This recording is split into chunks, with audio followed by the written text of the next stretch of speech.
દોસ્તો આ કાકાઓએ જ્યારે શાકભાજી વેચતા હોય ત્યારે અચાનક જ ત્યાં આગળ એક છોકરી આવે છે દોડીને અને તેની મગફળીની અંદર આ રીતે મોબાઈલ સંતાડી દે છે। પછી મિત્રો પહેલાં કાકા પૂછે એટલે આ છોકરી કહે છે કે અરે મારી પાછળ ગુંડા પડ્યા છે, મને બચાવી લો। એટલે પહેલાં કાકા કહે છે કે ઠીક છે। એટલું કહીને આ કાકાઓએ તરત જ એ છોકરીને એની પાસે જે કંબલ પડ્યું એ કંબલ ઢાંકી દે છે અને આ રીતે છોકરીને સંતાડી દે છે ને અહીંયા આગળ પાછા એ કાકા બેસી જાય છે।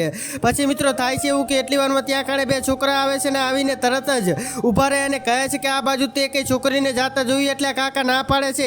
ત્યારે પેલો કહે છે કે સાચું બોલે છે ને બુઢા ન કર, તને પણ જાનથી મારી નાખીશ। તને ખબર છે એ છોકરી કોણ છે? એ છોકરીને અમારે જરૂરી કામ છે, જલ્દી કે છોકરી કઈ બાજુ ગઈ છે? એટલે આર્યો કહે કસમ ખાઈને કહે છે કે મેં એ છોકરીને નથી જોઈ। એટલે પેલા કહે છે કે જો તારી પાસે મળીને તો તને અમે છોડવાના નથી ઓ બુઢા, એમ કહેવા લાગે છે।